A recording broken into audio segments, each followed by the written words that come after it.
Hello everyone and welcome back to my channel. Last class में हम लोग chapter 2 पढ़ रहे थे, क्लास 10th का। चैप्टर 2 हम लोगों का है एसिड बेस एंड सॉल्ट। और हम लोगों का जो फर्स्ट सॉल्ट है, हम लोगों ने एसिड्स ख़त्म कर चुका है, बेसेस भी ख़त्म कर चुका है। हम लोगों ने सॉल्ट स्टार्ट किया था और सॉल्ट में जो फर्स्ट सॉल्ट था हमारा सोडियम हाइड्रोक्साइड, वो हम लोगों ने ख़त्म कर दिया था। अब आज की वीडियो में हम लोग पढ़ने वाले हैं ब्लीचिंग पाउडर। ठीक है, ब्लीचिंग पाउडर जिसका फॉर्मूला होता है CaOCl2, है ना। हम लोग आज इसके बारे में पढ़ने वाले हैं, तो इस टॉपिक को स्टार्ट करते हैं। हम लोगों को ब्लीचिंग पाउडर या फिर CaOCl2, अगर हम लोग इसकी बात करें तो ये कंपाउंड मिलता कैसे? जब कभी भी हम लोग क्या करते हैं, हम लोग क्लोरीन गैस की रिएक्शन करवाते हैं कैल्शियम हाइड्रोक्साइड के साथ। अब ये क्लोरीन गैस हम लोगों को कैसे मिलती है? तो हम लोगों ने लास्ट वीडियो में देखा था कि क्लोरीन गैस हम लोगों को ब्राइन सॉल्यूशन से मिलती है या फिर ब्राइन से मिलती है। ब्राइन क्या था? तो हम लोग जब सोडियम क्लोराइड को NaCl को पानी में डिजोल्व करते थे तो उस सॉल्यूशन को हम लोग क्या बोलते हैं? ब्राइन बोलते हैं। और उसका जब हम लोग इलेक्ट्रोलाइसिस करते हैं तो इलेक्ट्रोलाइसिस करने पर हम लोगों को दो गैसेस मिलती हैं। एक हम लोगों को क्लोरीन गैस मिलती है और एक हम लोगों को हाइड्रोजन गैस मिलती है। अगर आप लोगों ने ये वाला पार्ट नहीं देखा है या फिर आपको पता नहीं है तो आप लोग मेरा जो पुराना वीडियो है, इसके पहले वाला जो वीडियो है, आप लोग उसमें जाकर चेक कर सकते हो। उसमें मैंने सोडियम हाइड्रोक्साइड का पूरा प्रिपरेशन और एक्सप्लेनेशन किया हूँ, तो आप लोग वहाँ से जाकर देख सकते हो। फिर भी मैं एक छोटा सा ओवरव्यू यहाँ पे दे देता हूँ कि जब हम लोग क्या करते हैं, हम लोग जब एक कंटेनर लेते हैं, उस कंटेनर में हम लोग ब्राइन डालते हैं ना। ब्राइन क्या होता है? ब्राइन होता है सोडियम क्लोराइड का एक्वस फॉर्म। सोडियम क्लोराइड मतलब NaCl। NaCl को जब हम लोग पानी में मिलाते हैं तो वो जो सॉल्यूशन बनता है, उस सॉल्यूशन को हम लोग ब्राइन बोलते हैं। और उस ब्राइन को जब हम लोग एक कंटेनर में डालते हैं और उस कंटेनर में हम लोग दो इलेक्ट्रोड्स को लगाते हैं, एक एनोड और एक कैथोड को लगाते हैं।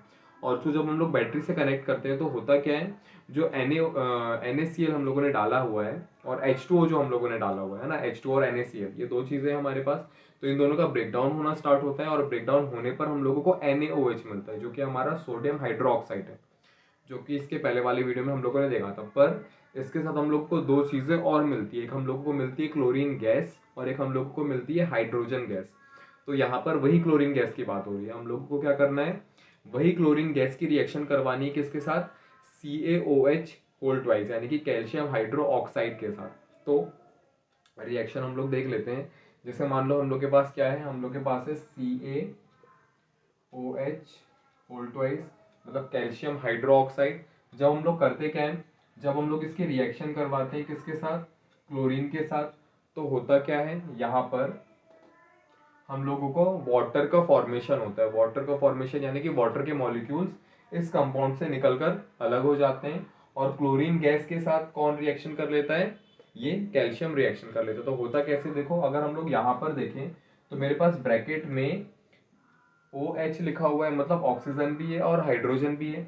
और ब्रैकेट के बाहर क्या है? 2 है। इसका मतलब क्या हो गया कि इस 2 का मल्टीप्लाई मुझे हाइड्रोजन में भी करना है और ऑक्सीजन में भी करना है। अच्छा, अब अगर हम लोग इस कंपाउंड की बात करें तो ये कंपाउंड क्या है मेरा? ये कंपाउंड है मेरा कैल्शियम हाइड्रो ऑक्साइड, है ना। कैल्शियम हाइड्रो ऑक्साइड क्या है? एक बेस है, अपन एसिड बेसिस में पढ़ चुका है। कैल्शियम हाइड्रोक्साइड का फॉर्मूला CaOH होल ट्वाइस होता है। वैसे ही सेम टू सेम अगर आप मैग्नीशियम हाइड्रोक्साइड की भी बात करो तो मैग्नीशियम हाइड्रोक्साइड का फॉर्मूला भी क्या होता है? MgOH होल ट्वाइस होता है। लेकिन बाकी सारे अगर आप बेसिस की बात करो, जैसे मैं अगर सोडियम हाइड्रोक्साइड की बात कर रहा हूँ तो उसका फॉर्मूला होता है NaOH। अगर मैं पोटेशियम हाइड्रोक्साइड की बात कर रहा हूँ तो वो होता है KOH। अगर मैं लिथियम हाइड्रोक्साइड की बात कर रहा हूँ तो वो होता है LiOH, है ना। तो ये सारे फॉर्मूले में सिर्फ जो OH है वो एक ही बार है, पर मैग्नीशियम में OH जो है वो होल ट्वाइस में लग जाता है, दो आ जाता है। कैल्शियम में भी OH जो है वो दो बार आ जाता है, मतलब होल ट्वाइस आ जाता है। तो ऐसा क्यों होता है, ये भी हम लोगों ने बेसिस वाले पार्ट में कवर कर चुका है। अगर आपने नहीं देखा है तो आप लोग एक बार जाकर देख सकते हो, पर फिर भी मैं एक बार इसका ओवरव्यू यहाँ पे दे देता हूँ। ऐसा क्यों होता है? क्योंकि हमारे पास जो कैल्शियम होता है और जो मैग्नीशियम होता है, इनके लास्ट शेल में दो इलेक्ट्रॉन्स बचते हैं, है ना। लास्ट शेल अभी आप लोगों ने, क्योंकि चैप्टर 3 नहीं पढ़ा है, chapter 3 metals and non metals, तो आप लोग इसमें पढ़ोगे कि जितने भी एलिमेंट्स होते हैं उनके लास्ट शेल में जो इलेक्ट्रॉन्स होते हैं वही क्या करते हैं, वही पार्टिसिपेट करते हैं रिएक्शन में, है ना। रिएक्शन में पार्टिसिपेट कौन करते हैं? जो इलेक्ट्रॉन्स लास्ट शेल में होते हैं। जैसे मैं अगर मैग्नीशियम की बात करूँ तो मैग्नीशियम के पास टोटल 12 इलेक्ट्रॉन्स होते हैं। तो अगर हम लोग इसको अरेंज करेंगे तो मुझे क्या मिलेगा? मुझे मिलेगा 2 8 2। 2 8 2 का मतलब क्या हो गया? 2 और 8 10, 10 और 2 12, मतलब 12 किसके हो गए? इलेक्ट्रॉन्स मैग्नीशियम के हो गए। तो लास्ट शेल में कौन आ रहा है? देखो ये 2 इलेक्ट्रॉन्स आ रहे हैं। तो जब मैं मैग्नीशियम की रिएक्शन करवाऊंगा किसी भी सब्सटेंस के साथ, तो कौन से इलेक्ट्रॉन्स पार्टिसिपेट करेंगे? यही 2 इलेक्ट्रॉन्स पार्टिसिपेट करेंगे। इस वजह से OH के यहाँ पे क्या लिखा हुआ है? 2 लिखा हुआ है। वैसे अगर हम लोग कैल्शियम की भी बात करें तो कैल्शियम के पास होते हैं टोटल 20 इलेक्ट्रॉन्स, है ना। कैल्शियम के पास होते हैं कितने? 20 इलेक्ट्रॉन्स। अगर मैं इसको अरेंज करूंगा तो मुझे क्या मिलेगा? मुझे मिलेगा 2 8 8 और लास्ट में फिर से 2 आ जाएगा। इलेक्ट्रॉन्स कौन से पार्टिसिपेट करते हैं केमिकल रिएक्शन में? लास्ट शेल के। तो देखो लास्ट शेल में कितने आ रहे हैं? 2 ही इलेक्ट्रॉन्स आ रहे हैं। तो ये 2 इलेक्ट्रॉन्स पार्टिसिपेट करते हैं, इसलिए OH के साइड में क्या आ जाता है? 2 आ जाते हैं। पर यहाँ पर सोडियम के लास्ट शेल में कितने इलेक्ट्रॉन होते हैं? 1 ही होता है, इस वजह से यहाँ पर OH 1 है। पोटेशियम के लास्ट शेल में भी 1 इलेक्ट्रॉन होता है, इसलिए यहाँ पर भी OH 1 है। लिथियम के लास्ट शेल में भी 1 इलेक्ट्रॉन होता है, इसलिए यहाँ पर भी OH 1 ही है। इसको मैंने और ज्यादा अच्छे से डिस्क्राइब किया हूँ मेरे बेसिस वाले पार्ट में, तो आप लोग वहां जाकर भी और ज्यादा अच्छे से समझ सकते हो। अब हम लोग हमारे पुराने टॉपिक, मतलब जो हम लोग को टॉपिक चल रहा है उस पर आ जाते हैं, ब्लीचिंग पाउडर पर। तो यहाँ पर अभी क्या होगा? यहाँ पर हम लोगों ने किया क्या है? हम लोगों ने लिया है कैल्शियम हाइड्रोक्साइड और इसकी रिएक्शन करवा रहे हैं हम लोग क्लोरीन के साथ। तो अब होगा क्या? यहाँ से हम लोगों को वाटर को रिमूव करना है। वाटर का फॉर्मूला क्या होता है? H2O होता है। H2O मतलब मुझे 2 हाइड्रोजन चाहिए और 1 ऑक्सीजन चाहिए। तो यहाँ से मुझे 2 हाइड्रोजन मिल जाएंगे, तो मैंने यहाँ से लिया 2 हाइड्रोजन। और वाटर को कंप्लीट करने के लिए क्या करना पड़ेगा? 1 ऑक्सीजन भी चाहिए, तो यहाँ से 1 ऑक्सीजन भी ले लिया हम लोगों ने। तो यहाँ पर आ गया 1 ऑक्सीजन, ठीक है। अब यहाँ पे जितना भी पार्ट बचा है उसको इस क्लोरीन के साथ मिलाकर हम लोगों को लिखना है। तो हम लोगों को क्या मिल जाएगा? हम लोगों को ब्लीचिंग पाउडर यानी कि CaOCl2, इसका फॉर्मूला, मतलब ये चीज मिल जाएगी। तो कैसे करेंगे हम लोग? यहाँ पर हम लोगों ने लिखा Ca, तो यहाँ पर आ गया Ca। इसके बाद यहाँ पर मेरे पास 2 ऑक्सीजन थे, 1 ऑक्सीजन चला गया, हाइड्रोजन यहाँ पर चला गया वाटर बनाने के लिए। तो अभी भी 1 ऑक्सीजन बाकी है, तो क्योंकि 1 ऑक्सीजन बाकी है इसलिए हम लोग इसको यहाँ पर लिख सकते हैं। और ये Cl2 क्या होगा? तो Cl2 आकर इस कैल्शियम के साथ रिएक्शन कर लेगा, तो हम लोगों को क्या मिल जाएगा? हम लोगों को मिल जाएगा CaOCl2, जो कि क्या है? जो कि हम लोगों का ब्लीचिंग पाउडर है। और इस प्रोसेस से ये हम लोगों का ब्लीचिंग पाउडर का मेथड ऑफ प्रिपरेशन हो गया। तो अगर आपको एग्जाम में आता है कि right the method of preparation of bleaching powder, तो आप लोग ये केमिकल रिएक्शन को लिख कर आ सकते हो। केमिकल रिएक्शन बहुत ही ज़्यादा इजी है, आपको रटने की बिल्कुल भी जरूरत नहीं। अगर आप सिर्फ समझ लोगे, इसका मैकेनिज्म समझ लोगे, तो आप रिएक्शन को लिख सकते हो। बाद अब अगर हम लोग ब्लीचिंग पाउडर के यूजेस पर आए कि ब्लीचिंग पाउडर किस किस जगह पर यूज होता है, तो ब्लीचिंग पाउडर सबसे पहले तो बहुत ज़्यादा यूज होता है लॉन्ड्रीज वगैरह में, है ना। लॉन्ड्रीज वगैरह में मतलब जैसे अब मान लो कि हम लोग ब्लेजर्स पहनते हैं, तो ब्लेजर हम लोग घर पे नहीं धो सकते हैं, है ना। अगर हम लोग के पास कोई ब्लेजर है जिसको हम लोग पार्टी वगैरह में पहन कर जाते हैं या कोई फंक्शन होता है उसमें पहन कर जाते हैं, तो अगर वो खराब हो जाता है तो उसको हम लोग हमारे घर पर नहीं धो सकते हैं। क्यों? क्योंकि अगर हम लोग उसको हमारे घर पर धोते हैं तो जो उसकी शाइन होती है वो चले जाती है ना। तो इसलिए हम लोग क्या करते हैं, हमारे पास जो ब्लेजर वगैरह जनरली होते हैं तो हम लोग उसको लॉन्ड्री वाले को दे देते हैं। तो लॉन्ड्री वाला क्या करता है, उसकी ड्राई क्लीनिंग करके हम लोगों को वापस रिटर्न करता है। तो वहां पर एक्चुअली में क्या करता है, जब वो ड्राई क्लीनिंग उसकी करता है तो वहां पर वो ब्लीचिंग पाउडर को यूज करता है। ब्लीचिंग पाउडर को यूज करने पर क्या होता है कि वो जो पूरा गंदगी आपके कोट में या आपकी जो ब्लेजर है उसमें लगी हुई है उसको वो रिमूव कर देता है। और आपका जो ब्लेजर होता है उसकी शाइन भी नहीं जाती है और वो नए के तरह हो जाता है, मतलब नया जैसा हो जाता है, गंदगी हट जाती है और वो नया जैसा हम लोगों को लगने लगता है। इसके अलावा हम लोगों को जो ब्लीचिंग पाउडर है वो जितने भी टेक्सटाइल इंडस्ट्रीज होती है वहां पर यूज होता है। टेक्सटाइल इंडस्ट्री में कैसे यूज होता है? तो टेक्सटाइल इंडस्ट्री मतलब क्या हो गया, जहां पर भी टेक्सटाइल बनाए जाते हैं। टेक्सटाइल मतलब हम लोग के जो कपड़े हैं, हम लोगों का जो बैग्स हैं, जितने भी कपड़े वाली चीजें होती हैं, ये सारी की सारी टेक्सटाइल इंडस्ट्री में आती हैं। तो ये सारे अब हम लोग कैसे बना रहे हैं? जैसे मान लो कि मेरे पास एक ब्लैक कलर का शर्ट है, तो ब्लैक कलर का शर्ट बनाने के लिए मुझे क्या लगेगा? ब्लैक कलर का शर्ट बनाने के लिए मुझे ब्लैक कलर का धागा लगेगा या ब्लैक कलर का थ्रेड लगेगा। उस थ्रेड से हम लोग क्या करेंगे, शर्ट बनाएंगे। पर वो जो ब्लैक कलर का धागा हम लोगों को मिल रहा है या फिर जो हम लोगों को ब्लैक कलर का थ्रेड मिल रहा है, क्या वो नेचर से हम लोगों को ब्लैक कलर में ही मिल रहा है? नहीं, वो हम लोग को नेचर से ब्लैक कलर में नहीं मिल रहा है। अगर हम लोग कॉटन का बना रहे हैं या फिर हम लोग रेशम का बना रहे हैं, है ना, सिल्क का बना रहे हैं, तो वो कॉटन और सिल्क हम लोगों को ब्लैक कलर में तो मिल नहीं रहा है। तो हम लोग को नेचुरल से नेचर से जैसे भी चीज़ें मिल रही हैं, हम लोगों ने वो वैसा ले लिया, हम लोगों ने कॉटन ले लिया या फिर हम लोगों ने सिल्क ले लिया।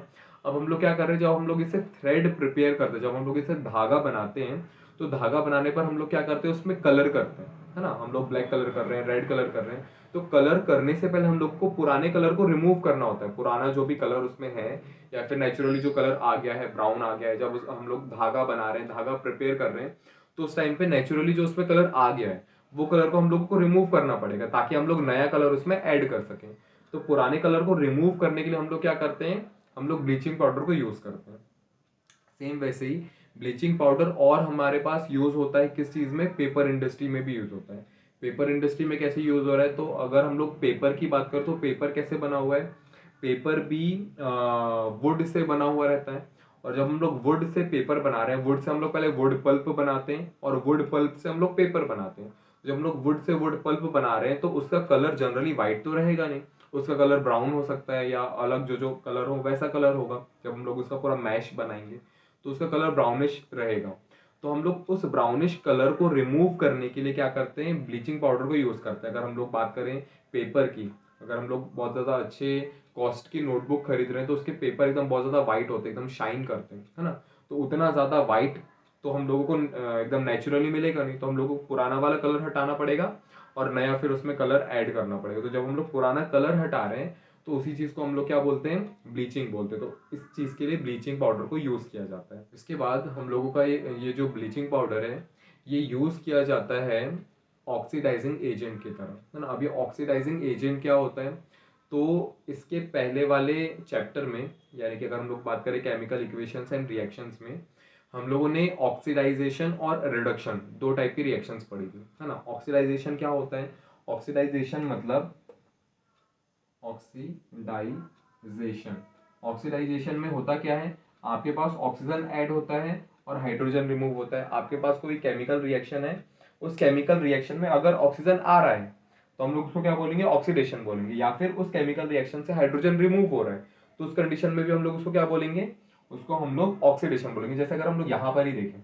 इस केमिकल रिएक्शन में देखो मेरे पास ऑक्सीजन भी और हाइड्रोजन भी है कैल्शियम के साथ, और जब मैं इस केमिकल रिएक्शन को कंप्लीट कर रहा हूं तो मेरे पास कैल्शियम में से हाइड्रोजन रिमूव हो गया। देखो पहले हाइड्रोजन था पर हाइड्रोजन चला गया, तो इस चीज को मैं क्या बोलूंगा कि कैल्शियम का इस रिएक्शन में ऑक्सीडेशन हुआ है। क्यों हुआ है ऑक्सीडेशन, क्योंकि यहां से कौन चला गया है, हाइड्रोजन चला गया है। वैसे ही रिडक्शन क्या होता है, तो रिडक्शन के लिए हम लोगों ने पढ़ा है ठीक इसका उल्टा, इसका उल्टा ऑक्सीडेशन का उल्टा। अगर किसी केमिकल रिएक्शन में क्या हो रहा है, हाइड्रोजन ऐड हो रहा है या फिर ऑक्सीजन रिमूव हो रहा है, तो हम लोग उसको क्या बोलते हैं, रिडक्शन बोलते हैं, ठीक है।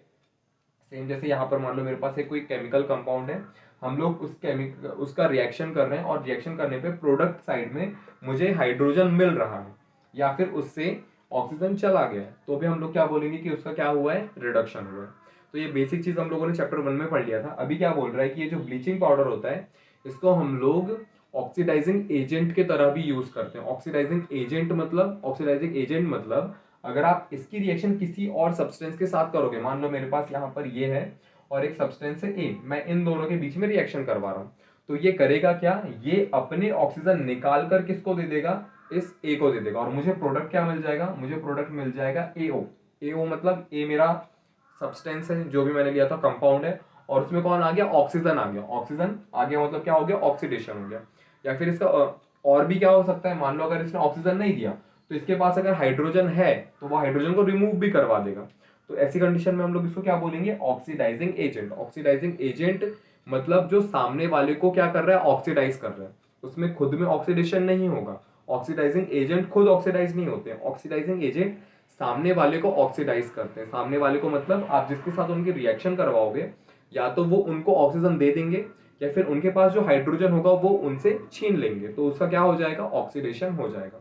तो ऑक्सीडाइजेशन करने के लिए ये बहुत अच्छा ऑक्सीडाइजिंग एजेंट होता है। क्या होता है, ब्लीचिंग पाउडर। इसके अलावा अगर हमारे पास वाटर है और अगर हम लोग एक्वागार्ड वगैरह की बात करें जहाँ से हम लोग वाटर में से जर्म्स को फ्री करते हैं ना, जर्म्स को हटाते हैं, जर्म फ्री करते हैं हम लोग वाटर को, जर्म्स को हटा देते हैं, तो उस चीज़ के लिए भी हम लोग ब्लीचिंग पाउडर को बहुत ज़्यादा यूज़ करते हैं।